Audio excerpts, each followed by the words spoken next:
Hai, Assalamualaikum to Dr. Ilham.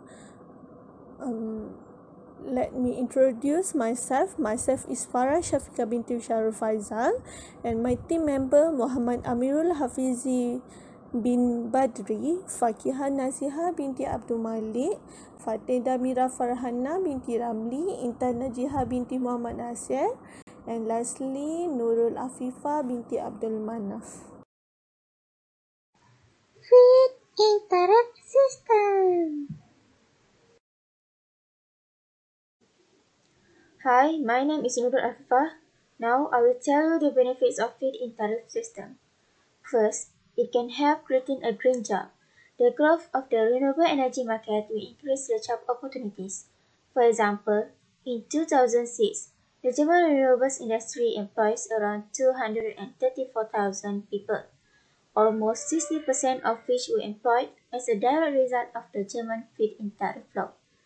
Second, it can help reduce carbon emissions and pollution. For example, by replacing fossil fuel-based energy production with green and renewable energy sources. Third, it also can help secure domestic energy supply. For example, by reducing dependence on fossil fuels. So, by doing that, the countries will become less dependent on imported fossil fuels when the domestic renewable energy supply market expands. Fourth, it also can help increase technological innovation.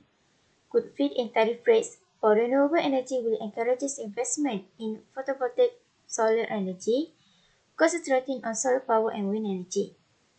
Fifth, it also can help cost-effective for the public to generate their own clean electricity.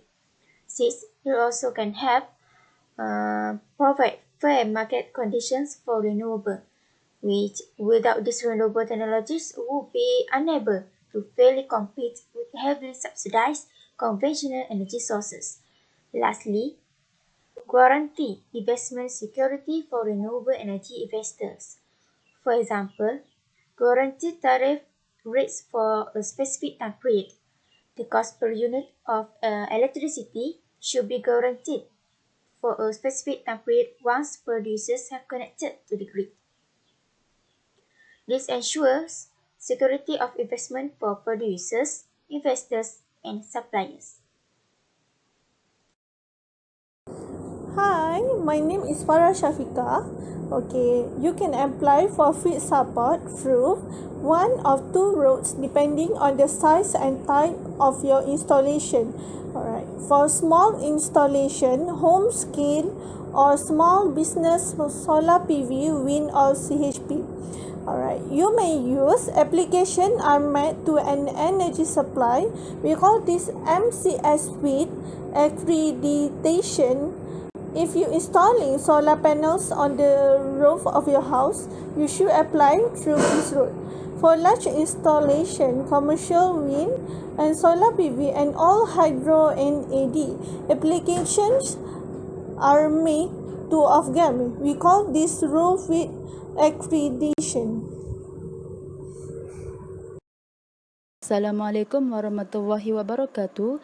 Now I want to explain about feed-in tariff. Before we go through, let me explain about the meaning of feed-in tariff. A feed-in tariff is a policy mechanism designed to illustrate investment in renewable energy technologies by offering long-term contracts to renewable energy producers.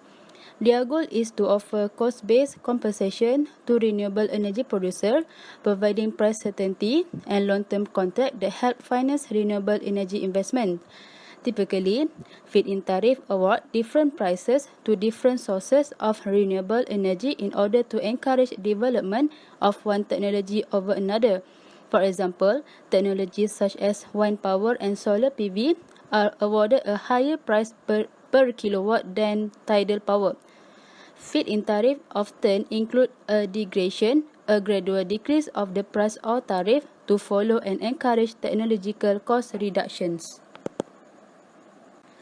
As we know that feed-in tariff essentially subsidize renewable energy sources to make them cost competitive with fossil fuel-based technologies.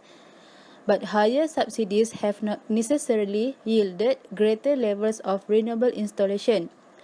There are three factors could explain this weak correlation. First, countries providing high subsidies may lack the necessary institutional and regulatory environment to attract investment and may have failed to scale up investment because of this non-economic barrier. Second, overly generous subsidies may have provided rent-seeking opportunities as suppliers along the value chain push up system costs to take a share of excess remuneration. In this case, higher feed-in tariffs are correlated with higher system costs, which is then inhibit the ability of the industry to expand renewable capacity. And the last is, higher feed-in tariff are negatively correlated with the one capacity factor, indicating that high remuneration may have allowed investment in high-cost sites such as those with low wind speed. Since wind investment is negatively correlated with investment costs, high subsidy again result in a weaker investment response. Hello, my name is Intan Najia. I will continue the mirror answer by referring to the regulation 122. My company be penalized which need to pay the fine not exceeding RM 5,000 or imprisonment for a term not exceeding 1 year or both. My company also need to follow Electricity Supply Act 1990 that stated all installations except those owned or managed by supply authority shall be worked or operated by persons qualified and certificated under the Electricity Supply Act Section 23, Submission 1. For example, I need to hire a competent person to install my electrical appliance in my company as for the safety. So that's all from us. Thank you.